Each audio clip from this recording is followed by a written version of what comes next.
kamba ya community tufuna muchi olaga tukola loss abaganda baga nti obwayise tebuyoleka buyoleza mu ettaka. I've told you that look what the argument was continental, like Gaddafi they wanted. Era Gaddafi yali agala kutta Museveni, Zenawi, Nembeki. Yes. I admire Museveni is a living saint because he knew that Gaddafi wanted to eliminate Museveni. But when Gaddafi was facing a challenge, we thought they were very good friends. Not at all. Nakugamba, the Gaddafi awamiri achambadde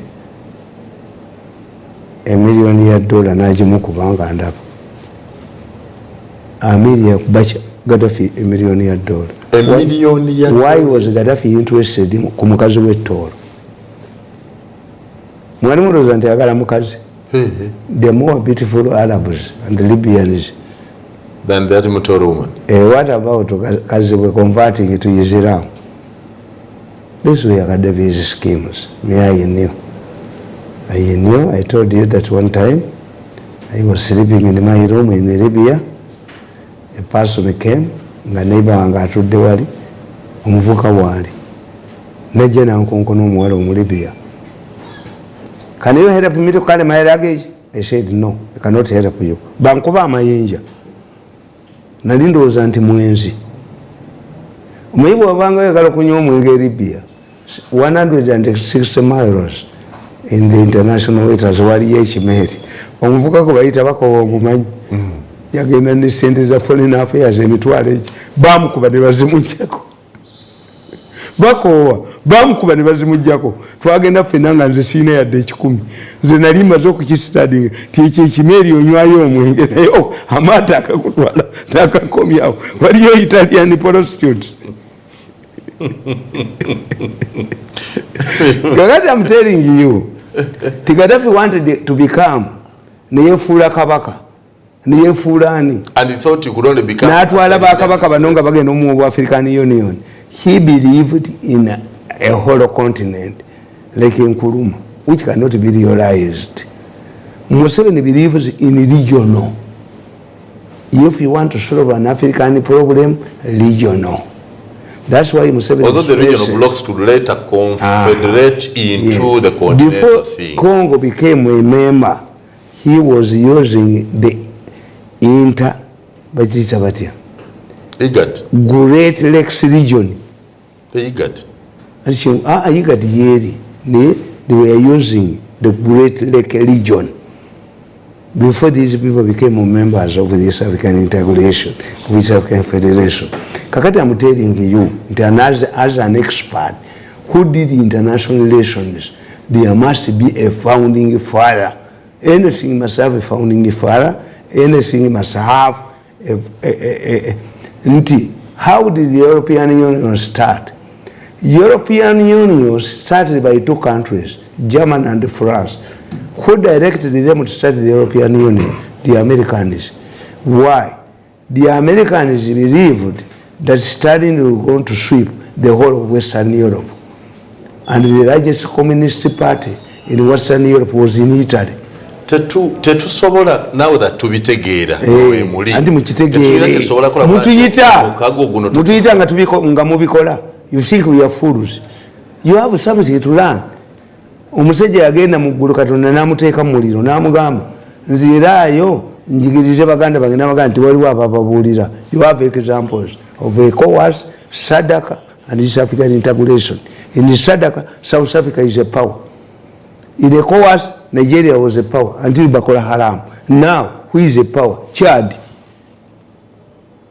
Mu buli family muyina okubeeramu n'Abanyarwanda abajjanga wano mu Buganda balina kalimanzira anti taliimu. No, how can we become one? Mwenna mufaanagana. There is no dominant factor apart from Museveni chiposhinga. How much money has he put there?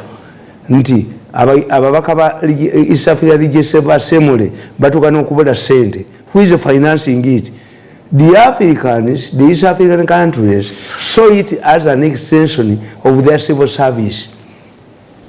No, East Africa. Because you don't know, how do you create a federation?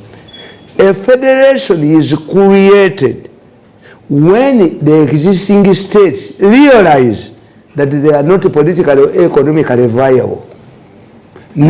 Federalism means the federal government in Berlin, the federal government at Ottawa, the federal government at Washington. Can't Tanzania occupy that? Is Tanzania not the dominant? Tanzania is more interested in Sadaka.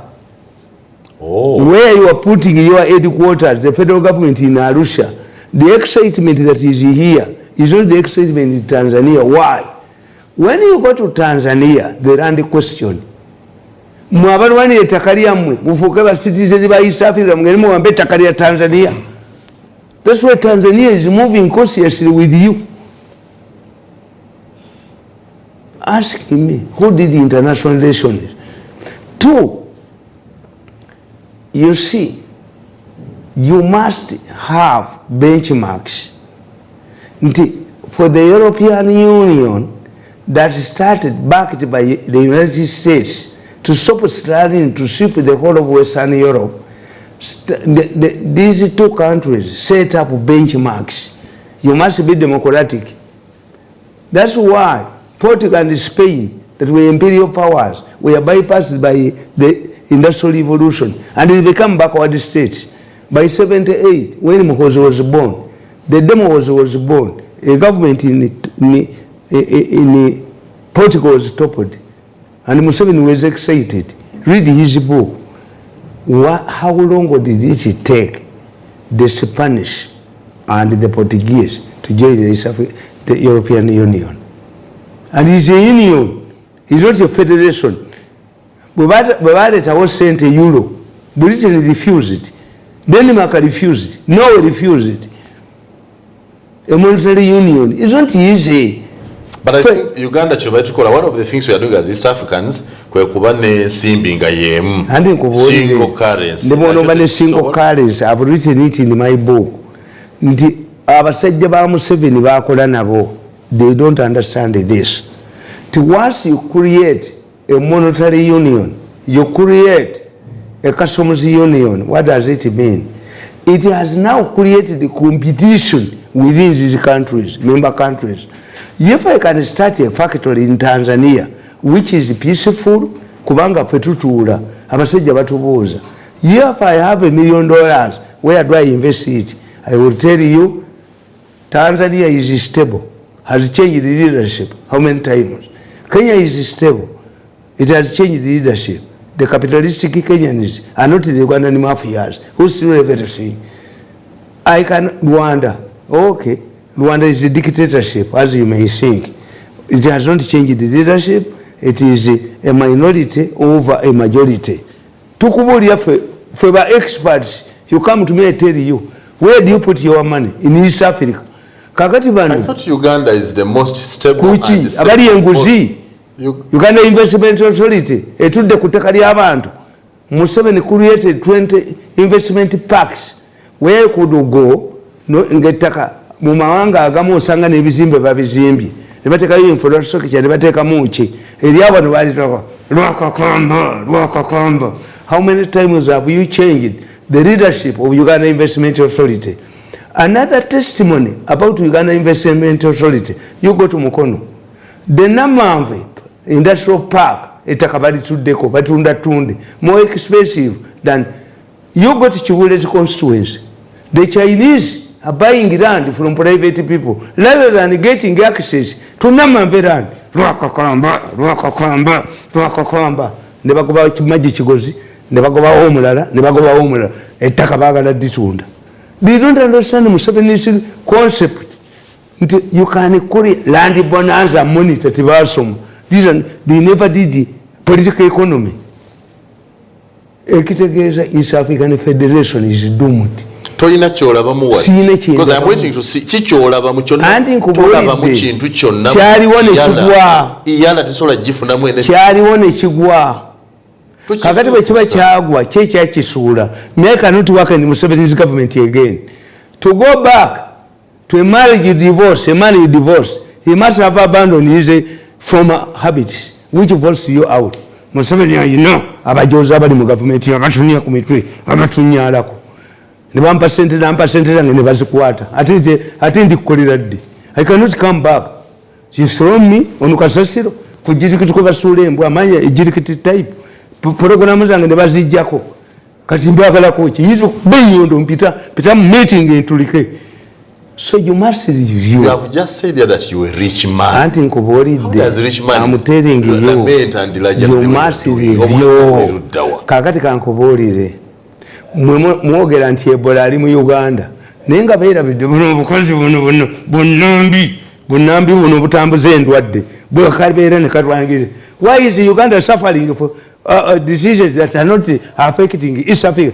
Ne boogera Ebola ensalo ne bagigala e Busia buli omu naggala ensalo naye nga bakatumye kaggala ensalo koogera Ebola ensalo egalibwewo but supermarket zaabwe zikole. Where do you find such a people? Wokalabira wonna. Kakati what does it mean? When you declare Ebola in Uganda, then the East African countries will block you. Tibakiriza kugija. Of course totambuza bulwadde. Rwanda yawera amata gaffe galimu omuwogo. Kenya newera amagi gaffe newera ne kasooli. But the players to undermine themselves. Waliwo omusajja omugagga ennyo bamubba golodi yamusemerera singira Ntebe. We have the best smelting plant in Entebbe eya golodi. That's why golodi yazewa yamutuuse Nairobi nga mufu. Why are Sudanese we are accommodated here are killing you in Southern Sudan when they are not killing Congolese and Kenyans? Busuma bwamwe. You are not prepared. Muri babbi muri abasuma byamwe byonna byabuze byamwe byonna byabufere and you are the driving force. The only thing but I think we have helped stabilize Southern Sudan and chenkubolira helped stabilize Somalia. Ekyo kiyamba mmwe. We have helped but would actually be the leader. But when you look what the European Union they set benchmarks, you must be democratic. Because they are universal benchmarks of democracy. In East Africa, you cannot have a benchmark of democracy. 2, surrendering, if you want to form a federation. Federalism means that the existing countries or states or regions have found out they're not economically and politically viable. You surrender some of your sovereignty to create a bigger unity. So the federal government in Arusha, but the Tanzanians are not interested, are not keen as Ugandans because of education, the level of education and land. Mugenda kuddayo mu be etakali mu buntu guleya abantu. Museveni alowooza nti population y'Abaganda eri miliyoni 4 bwe tugattako Abakongo ne banna Kenya ne bwe tubadde tutunda kyetutunda kyonna kiba kifunya abaguzi. The market that one I've addressed it is the market. I've addressed it in Strategy theory. Yes, but first in Museveni's theory, the market. Let me tell you, what matters is not the population. What matters, what is the demand? Demand and effective demand. Effective demand means demand backed by money. What do you get from Congo, apart from getting refugees there? Can you sell beef to a Congolese who can hunt his monkeys?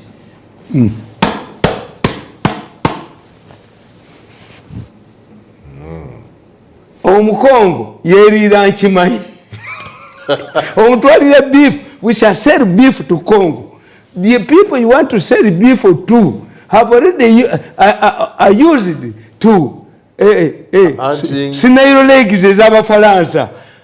Amanye eby'Ababirigi eby'Omutabirya. You take all the efforts to go to Congo. When you combine the whole of East Africa, the numbers, issue is not in numbers. If harm one man over Sajja Balaba, you are competing with the Sajja Balaba and harm all the rich people you have here.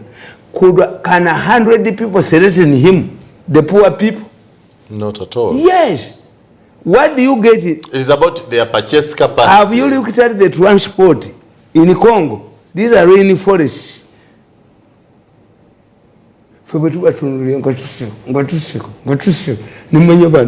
Omusajja yerira enkimanye gwali ogenzeke Congo n'emmese bazikola ku musito emmese bagirira ku bikola bya lumonde n'akawunga kati gwe twalayo ennyamayo.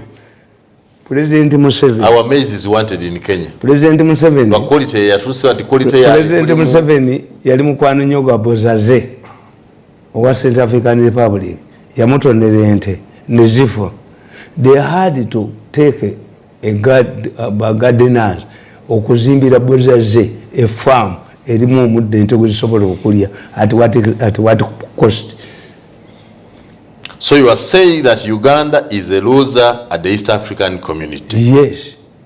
And you see, when you look at Kenya... But we are selling a lot in Southern Sudan. And we have Sudan. A problem. The problem we have, the British, Abangers above the European Union, they are dealing with each country on bilateral, not European Union. I want to give you facts. Uganda's exports to DRC, Lero, is $338 million US. Tell me what they are selling there. Kuchi, anti-binyanja mubikwata. The Congolese want younger fish. If that money is reflected and is true, then Wakataka will be the ambassador of Uganda in the Congo. The man who is an expert on selling younger fish. Wakataka. Appointed Wakataka. Because you see, when I look at these people, why do you fight younger fish? Amakalabi.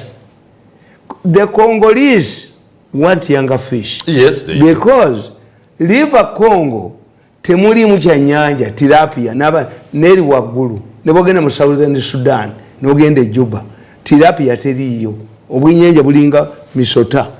Kati faba China, babi ensonzi ne bazimala wano. Why? Kile fish, eyamba magumba g'abaana. Bali mu Luwera bazitutte banangalia. Uganda Revenue Authority enangalia. Security enangalia. Abachina bali baze mu vale ensonzi bazimazeemu. Why do you think that the Chinese are in valleys? Because of the kile fish. Ensonzi. Mubasoka mwezesa muti. Ensonzi. Ensonzi zina kile. Kile helps the bones of a baby. That's why in Uganda, a Muganda woman ali pregnant ali ebumba. A bumba, yes. Baligaya nye bumba. 2. A Muganda woman kanchibabulize mujja kuddamu kulya mumbwa. Because African medicine is unhygienic. Embwa wezaalidde. Embwa tezaala. Embwa ebwagula. Teulabanga yombwa yali efudde ng'ezaala wali egirabyeko ente efe ng'ezaala naye embwa tefanga ezaala yo tezaala ebwagula embwa ezaala obwana 10 ate tefa ani yali alabye embwa efudde ng'ezaala kati Abaganda ogwo omusayi gw'embwa gwerekawo ng'ezadde baguyoolawo ne bagukolamu emmumbu kakati emmumbu eyeyamba abakazi okuzaala. I'm telling you. Sure. Yes. But does that mean that human beings and that's why you see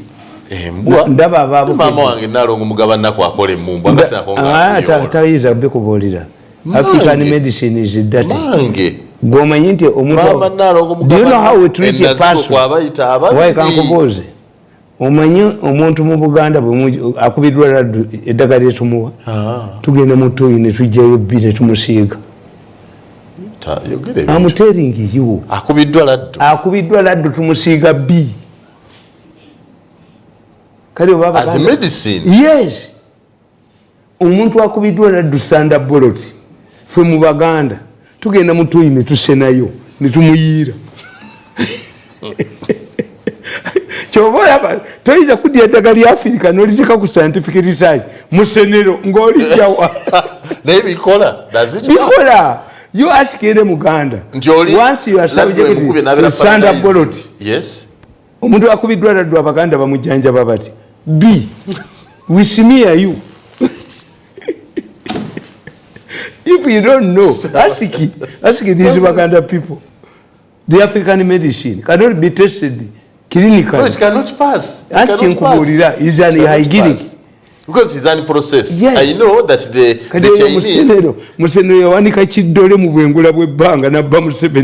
Chinese process maggots into some liquid used in making syrups. For us, we know.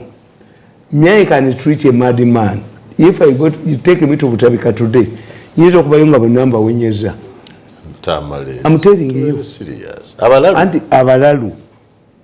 Gwegenda obuuza abantu timirundi wabeera abalalu bangi bawuganirawo kwata sente nembawo ne bagenda. I know their problem. Sente? And if it's not a problem, tuyina amatovu tugayita amatovu tugokya nogateeka mu mutwe gw'omulalu emuvu zaabwe kwayatire. Baganda had their tradition, but because the missionaries bayagala batte buli kyaffe kyonna, you look at the element. Kakati today abasajja bangi out of diabetes. Kakati ngoyo unolaba omusajja nga apirika lwaki yafuka mu kkubo. A diabetic man abatakyategeera oba agenda kufuka oba nedda tekyalina control. Yes, is diabetic. Naye abasekanso baamukwata is diabetic. Omuntu ali diabetic abatakyasobola controlling omusolo gwe, and you take omusajja ng'oyo mu kooti. What do you do to a pregnant woman who delivers in public?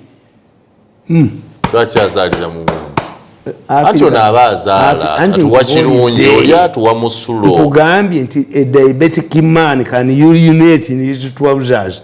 Abatandise kwambala pampa kati oyambala pampa oyambala pampa. A diabetic man abatakyasobola kutegeera to control unity. Nze nakyebuunyanga omukazi ayimiridde asobola otya controllinga urine kuba gwoyinza okulowooza nti is hollow ayiika buyisi, but when is young can control urine, and it's not advisable medically okutambula ne urine niyowa kataago. Buli lwowulira nga oyagala. Yes, release. Buli lwowulira nga oyagala if you are involved in an accident. Kakati tubalaba abasajja abo bannampimu baasi ya Global yassa abantu mu Lwera naye naye bagimpoundinze. How come that the global company is dominating the transport sector in the buses? Every bus has a route. Naffe mu taxi bayegaza buli kigundi kibaati buli kibaati kibeereko negye kikola ejjinja ekirala nabakuba naye mbajjawo. Mu Uganda temuli market ya transport. Once you get a new car like the one I have, evaano neyingira Kabale ne Rwanda, emotoka empya ekola gundi evaano ezange tebazibba ojibba gyebendegera. Naleetako omusajja mumubbi nga bamuyita disco yali abba emotoka mumanyina kati andaba na akasajja ke baffe kaŋŋamba nti olwo oluswayiri luwe wammwe si lwa Tanzania. Eyakubye emotoka ali luddawo ali mu Uganda nga tazikubira Busiya nenzikukwatawo nenzikatwalira. Yajja naye emotoka mugende mubuuze Kasinje ng'ennyindi enjuki emulimu nnyindi buli we yagiteeka. Nagula emotoka zange 2 nenda nagireeta. Emotoka zonna eziko Tamale Mirundi Snr but ndiyinswala bateekako simanyire bannannyinizo.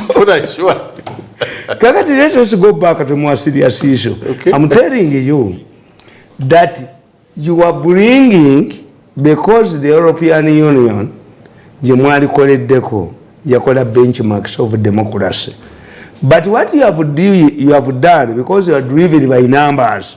Somalia, Southern Sudan, they come with their problems. On the contrary, the European Union decided before you join, you must qualify as a Democrat. As a Democrat, you must be. You must but for us, practices similar. When you have 100 people, no, the issue is not 100 people. The issue is those who can afford it. The issue is who can afford. Demand. nabagaye nti demand biri bibiri, effective demand and demand. Those who go to have a munno